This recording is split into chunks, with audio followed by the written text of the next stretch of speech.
strong words there, Michael. Yes, they were strong words, Roland. And, you know, this is something that didn't have to happen. This is another scandal dealing with Trump, on top of flip-flopping on campaign issues, things of this nature. But, you know, there's a piece from NBCnews.com that talks about the Army says a Trump aide, quote, abruptly pushed aside an Arlington National Cemetery employee. And then the Trump campaign put out that the employee had some type of mental issue or something like that as well. We know the employee doesn't want to press charges, but this is utilizing dead soldiers, okay, for the purpose to promote the Trump campaign. Because they shot video. Now, they didn't just take pictures. They also shot video there as well. And they're using this as part of the Trump campaign. So this is and this is from a president who got 5 deferments, OK, who nobody in his family has ever served in the military. And this is somebody who doesn't understand the sacrifice that those who serve in the military make, the families make, and those who give the ultimate price make as well, regardless of whether you agree with the mission or the war, anything like that. So this is another example why he can never become president again. Donald Trump, speaking of being an ass, made an ass of himself at Arlington National Cemetery earlier this week after they bum rushed a staffer there, then later called her mentally unstable. They've been criticized by a lot of veterans. The U.S. Army had to come out with a strong statement of rebuke of Trump's staffers. Well, the folks at Vote Vets, they were not happy at all by any of this. They dropped this ad. We've got Trump on the run, scared. His insults about service members catching up with him. He's panicked. Losers and suckers, he called us, confirmed. Refusing to be seen with wounded warriors because it makes him queasy. Refusing to salute the fallen of World War I because he, quote, doesn't understand what was in it for them.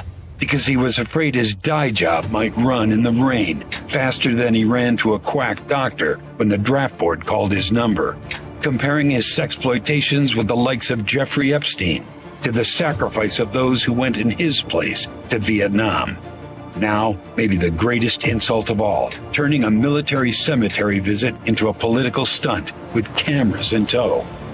In Section 60, one of the most hallowed acres of all, and when an Army civilian official told them they were breaking federal law that bans politics and campaign cameras, Trump thugs verbally and physically assaulted her. Disgusting. Donald Trump, the grave markers veterans and military families drop a knee to are not your political props. They represent the heroes we served alongside, men and women you could never measure up to, friends who lived and died by the oath we all swore to uphold. Something you will never understand, and why we're doing our damnedest to make sure no service member ever has to salute you as Commander-in-Chief ever again.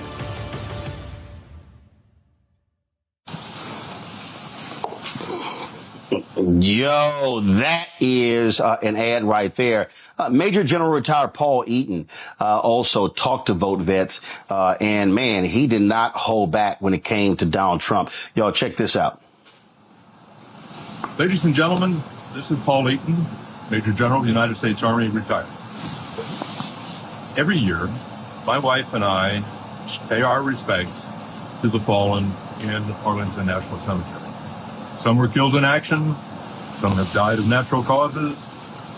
It's a very emotive time for us. My father, Colonel Norman Eaton, and his co-pilot, Lieutenant Colonel Paul Getchell, commingled remains are in Section 60. The remains of Lieutenant Ken Ballard, dear son of a close friend, Karen Meredith, are in Section 60. We have stood next to people crying, paying their respects to their sons, daughters, fathers. It's a very emotive event.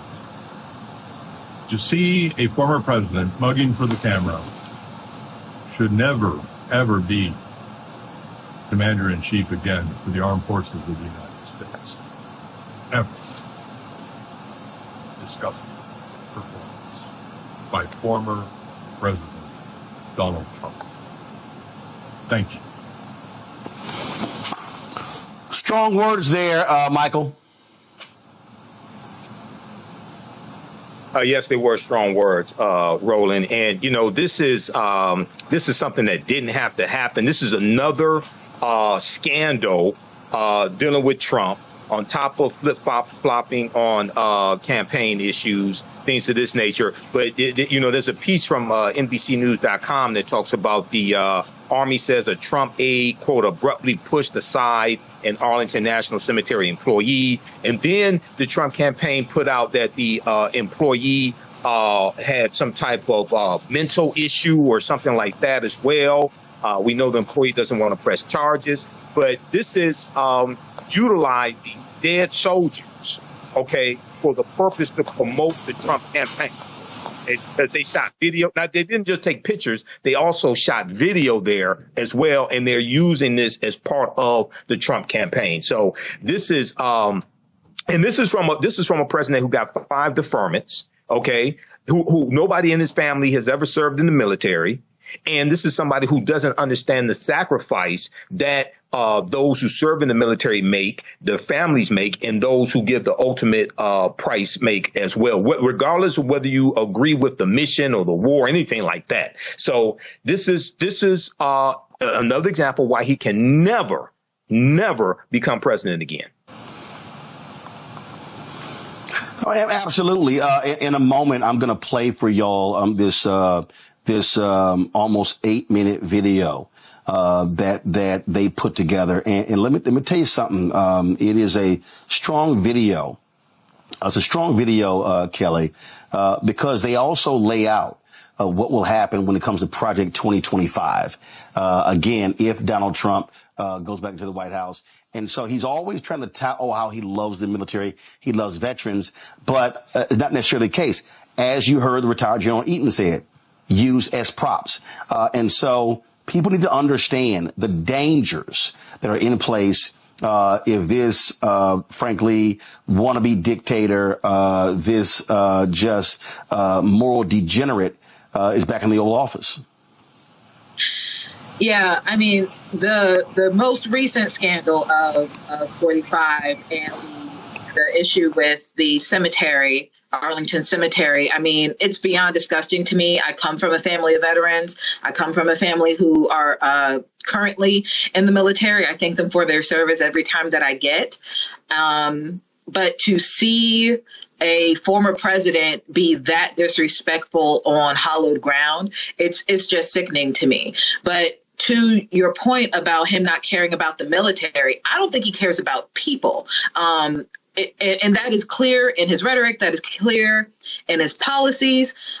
He says that he loves the military. I don't think that's the case at all. I think he associates victory with the military. He loves the ego trip that comes when you win something. He likes winning. He likes the ego boost of winning. He likes the ego boost of victory. And he ties that with military conflict. But he also loves, Kelly.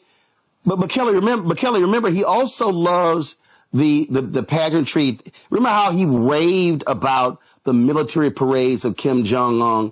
And remember, he wanted that in D.C. Remember, he wanted, and it's like, dude, you just can't roll tanks on U.S. streets. Do you know how heavy they are? The damage they cause? He wanted one of those old Russian, I'm going to try to find the video, one of those old Russian military parades where they got the missiles and the tanks and they got all that stuff, and he gets to stand there in the middle of the generals. That's what he wants. Dictators do. That's what dictators do. But all of that is. But my point to that, Roland, you're right about what he wants and what he said he wanted. But all of that is tied to ego.